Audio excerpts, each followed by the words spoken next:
Thank you. Just a rough background. I'm going to go over Johns Hopkins, some approaches we've been using for threat hunting.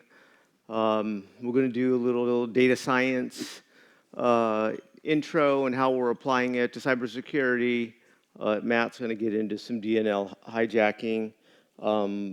Did a great job of introducing me, so I mean that was my background. The work that we're representing here is part of our operational cyber research team that I started roughly 12 years ago. If you saw my talk yesterday, Todd Kite and actually Matt here were part of the original team that we started that with. Yeah, and as great bio intro, 13 years just doing this malware analysis, forensics-like work, helping the incident response team. Enough said.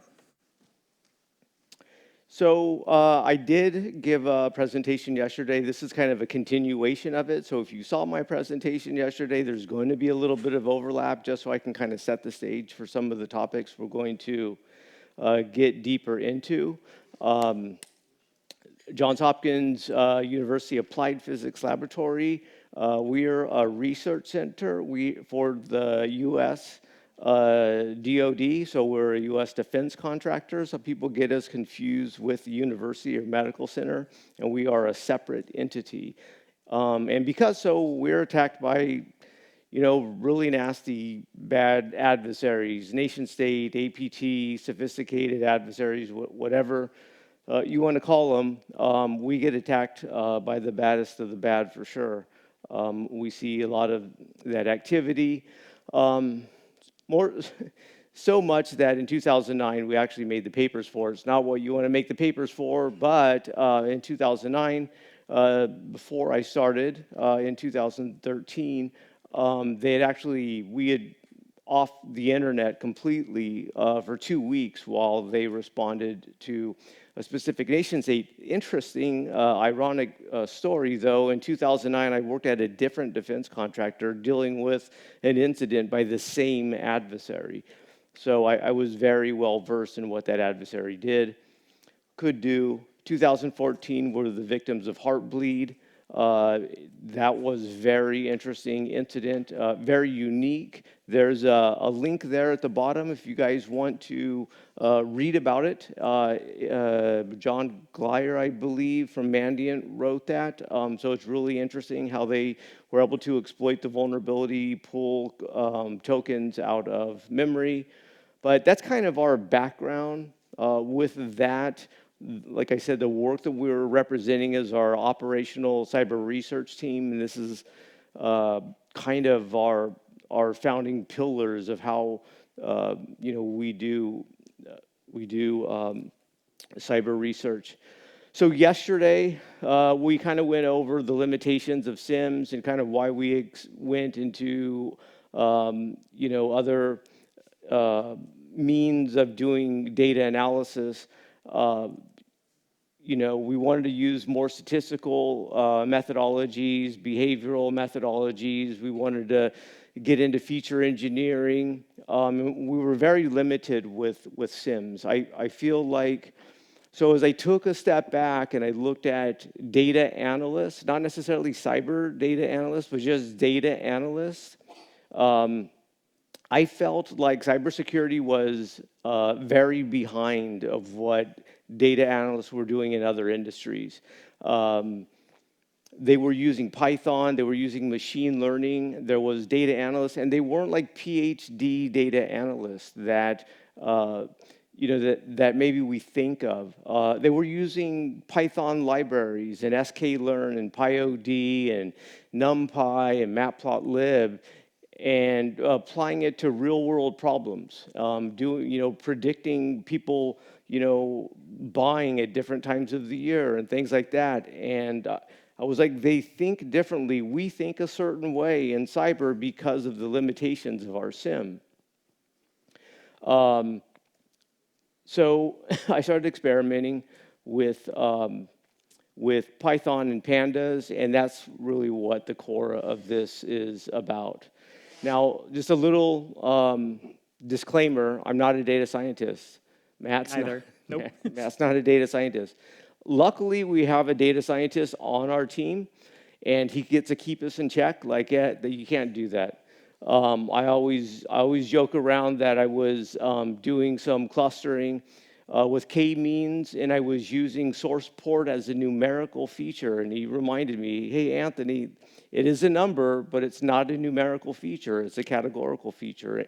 Having someone in to understand that is very important. So if you don't have anyone that you can help mentor you, I mean, there's a lot of resources online, but understanding what you're trying to do with the data, if you're trying to detect anomalies or you're looking for similarities in data, or you're trying to put things in different groups of data like clustering.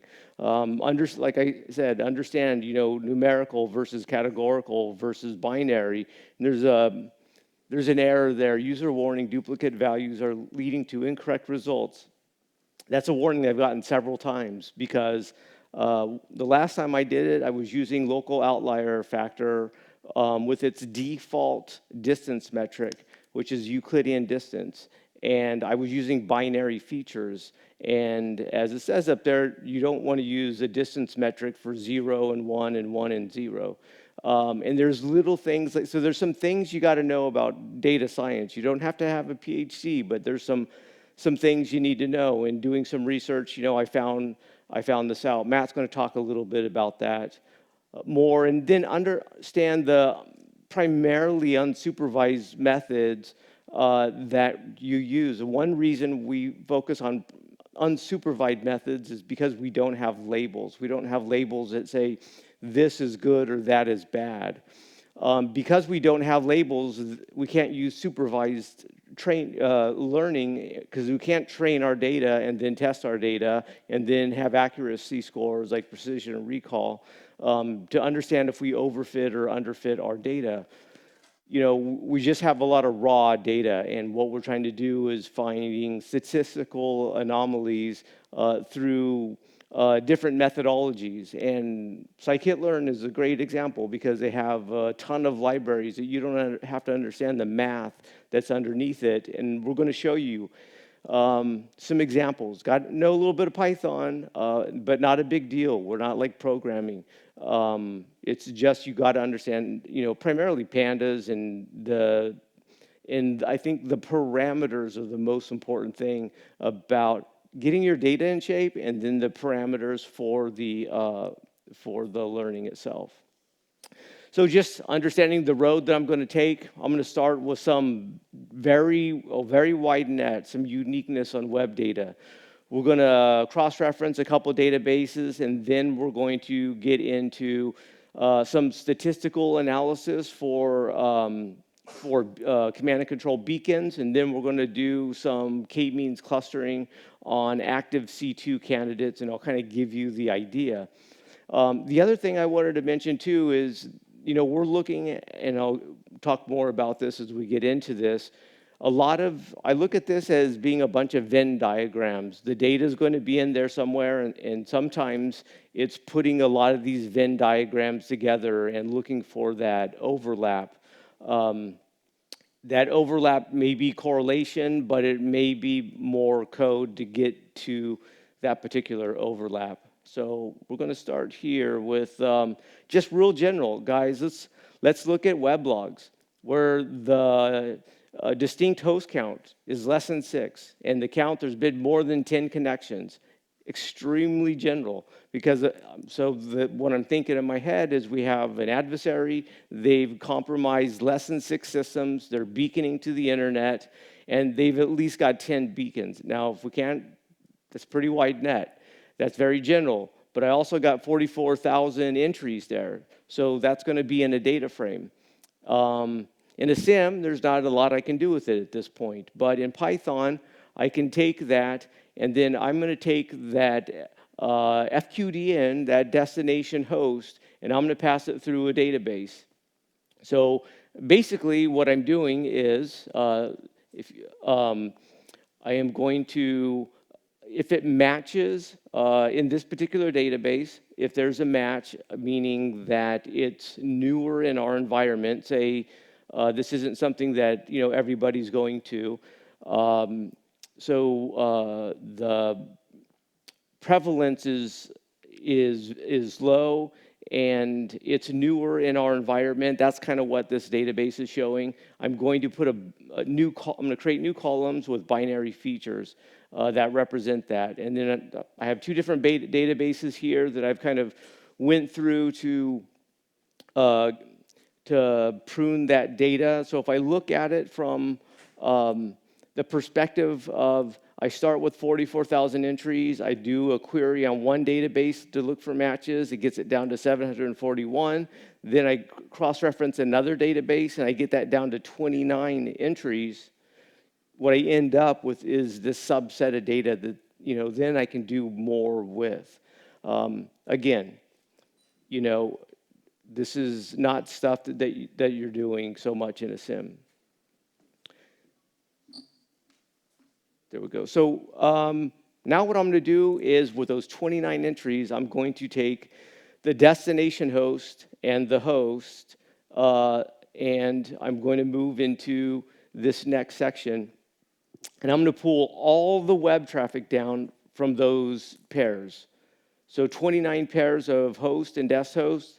I have 117,000 rows.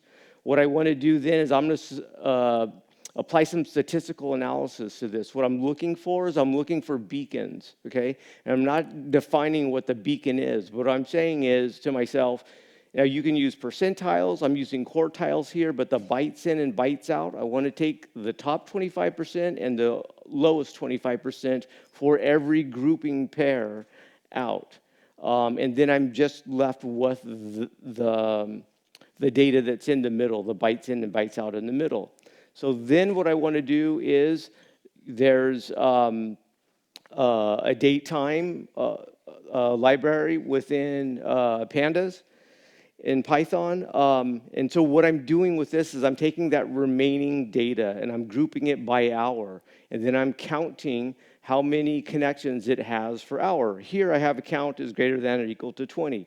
It's subjective. What do you guys want it to be? Do you want it to be extremely stealthy, 2 an hour? Do you want it to be very noisy, 100 an hour, 1,000 an hour? So this is part of hunting, is exploring the different parameters. So then once I count that, I group it again, and I count how many of those hours that we have. In this one here, I have the count is greater than 3, so it means at least 4 hours this has been happening. Again, you guys know your environment, your data, this is all subjective.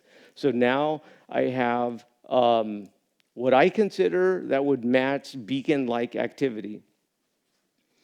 So now k-means, we're going to get into here and just going over some parameters. We have the number of clusters that we need to define. Now we can do something like elbow analysis or a silhouette score, but really we're going to use our own domain knowledge for understanding web traffic. Kind of falls in a couple categories, just regular browsing, uploads, downloads. Then you got some extreme outliers. So I'm going to use that as a way to do my k-means analysis. You got to understand a few other parameters, understanding, how many clusters that it's going to start with its initialization, understanding default parameters, and the default parameters change. So like your in and it, you want it to probably be at least 10. Your max iterations, the default of 300, I usually don't change that, but understand what these parameters are, understand how you want to apply those. As far as, once you get to this stage, as far as the code goes, I mean, this is a couple lines of Python. There's not a lot to it. But what it does is it has a tendency to put things very nicely into these buckets of high bytes in, high bytes out, your common browsing patterns, and there's always this extreme outlier. Sometimes I find 2. I use 4 clusters, 5 clusters. There's an argument for. But now when I look at my data frame, I put it all together, I'm down to 6 systems. And I started from 44,000, I'm down to 6 systems, and now we're going to look at our raw EDR logs to pull out to understand what the process is that is reaching out to those destination hosts. Yeah, so I'll take it from here with basically a pivot from some of that network detection that he was talking about to more of the host to the file. So one of our favorite pivots is always to kind of use our network connection data that we get that's exposed through our EDR. And so with something like an API to it, we can say, if we know a source and a destination, can you tell us what was the process that was spawning this type of network connection? So I picked one of those host pairs from the previous slide. I cheated a bit because this was my host as part of some threat emulation testing I was doing.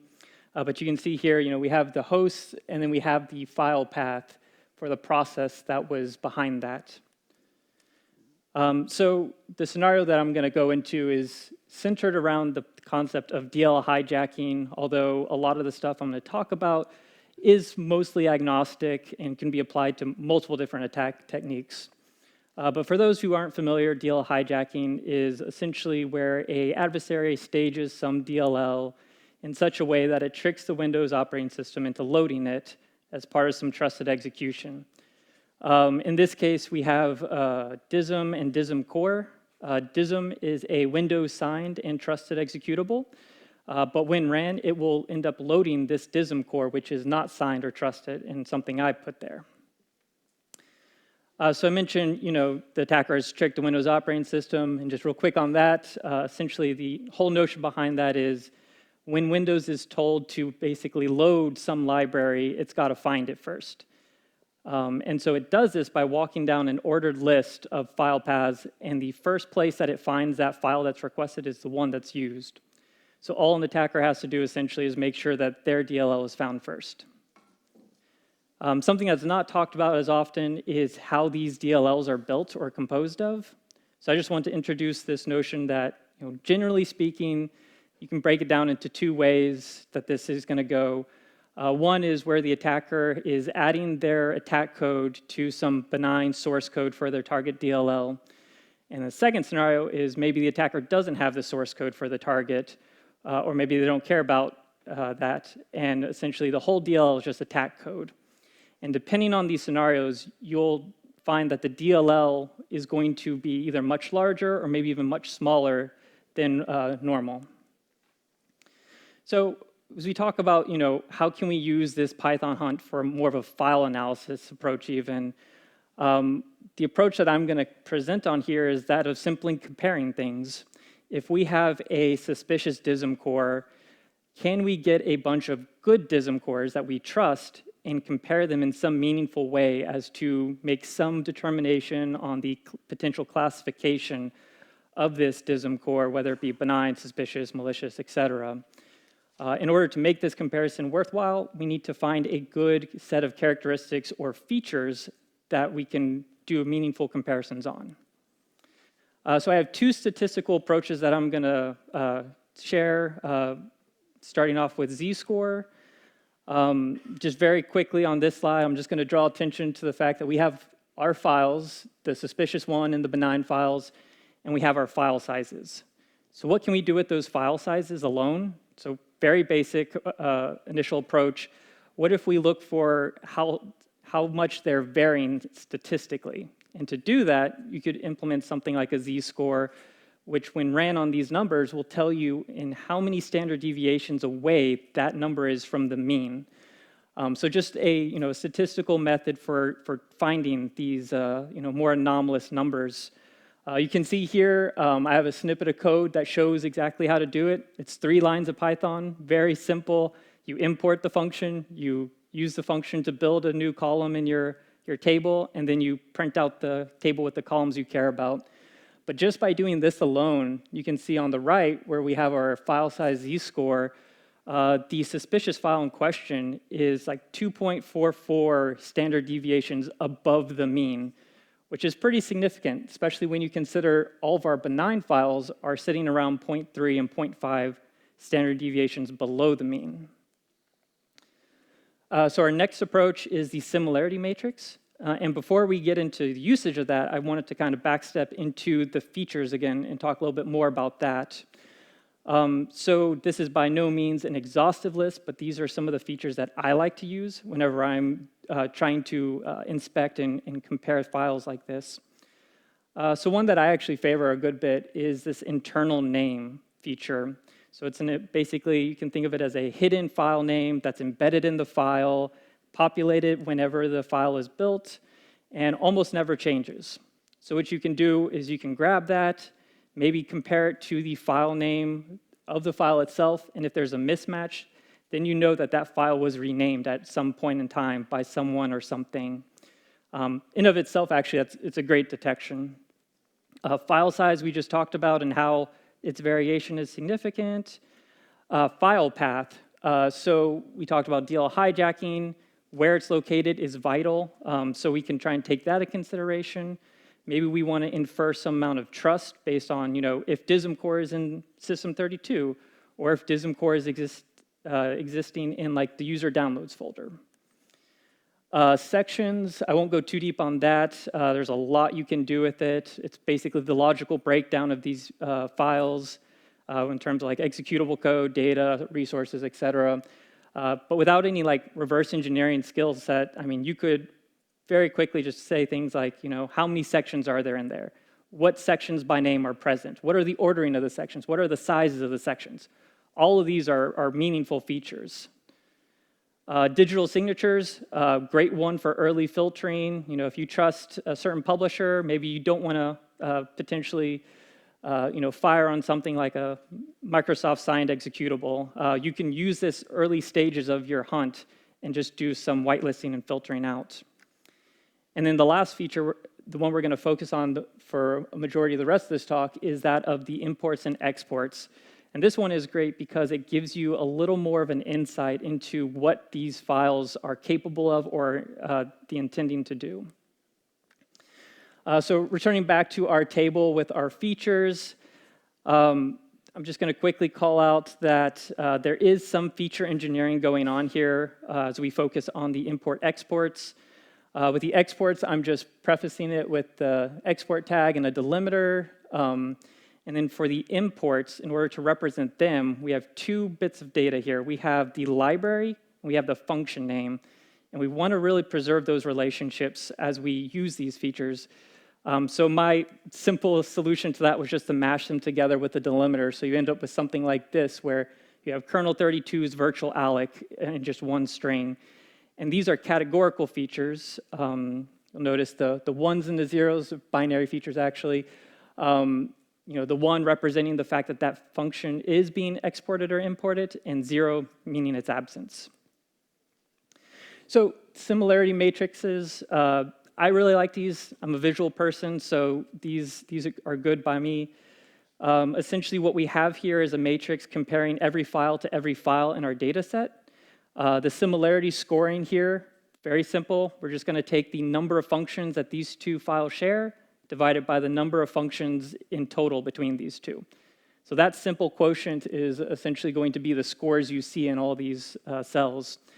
And the story this tells is pretty nice in that everything below our top row is a benign file compared against a benign file. And thankfully, in this case, they're all identical. As opposed to our suspicious file we're investigating, who's the top row, that one only shares half the functions with everyone else. So, just from a graphic point of view, this is a very good tell that this is very atypical. Same thing with the imports. We have a little more variation in this one, but the story is pretty similar. All of our benign files are very similar, and our suspicious file actually even varies even more. It only shares about 16% of the imported functions with all of our benign files. So now we're going to talk very quickly about the usage of a more machine learning approach. We're going to focus on the local outlier factor. This one is nice. You can run it on unsupervised, untagged data, which is usual for defense. This approach is really cool in that essentially the way it works is it takes these files considers the features we just asked it to look at, and plots a point in some space. Does this for all the files, and then it will start using some math to find, what are the nearest neighbors to this point? How densely packed are these neighbors to each other? And essentially, we'll start to score them based on some local densities in order to determine if these files are more or less inliers or outliers. Here's just a very example graph, just example with two features. Blues are inliers, reds are outliers. So here's an implementation of that. Once more, just to show you, it's only a couple lines of code. The biggest thing here, as Anthony kind of already talked about, is the parameters. That's how you basically influence the functions to work in the way you want it to. In this case, the important ones are your neighbors. So how many points around are we going to try and find our neighbors at? Because we only have like 7 files in my research data set that I showed earlier, we need to account for the fact that our data size is really small compared to most data science problems. So you might need to tailor and drop down the number of neighbors you're looking for. The metric is also a common gotcha. I don't show it in this slide, but I've essentially at this point in my data frame limited things to all my categorical features, once more focusing on those imports and exports. And because I'm using categorical features, I need to be careful not to use an Euclidean style distance metric. I need to use something that accounts for the categorical, which Hamming is a pretty good one. It's just one of many distance metrics. But definitely one of those common gotchas you want to try and keep up on. Contamination, last one. It's not shown here in my screenshot because I'm just using the default auto values, but this is a great one specifically for my problem here because I have an expectation that either I'll have one outlier or no outliers, assuming all my benign files that I collected are actually benign files. And so the contamination value kind of allows you to reflect that knowledge into the thing. Thanks, Matt. And I wanted to highlight something about contamination and basically thresholds in general that differentiates this type of hunting or detection engineering or whatever you want to call it, how it differs from writing detection rules. Because when you write a detection rule, if you find something malicious, it's a true positive. If you find something that's benign, it's a false positive. So you have this idea of, hey, this is very noisy because I have a lot of false positives,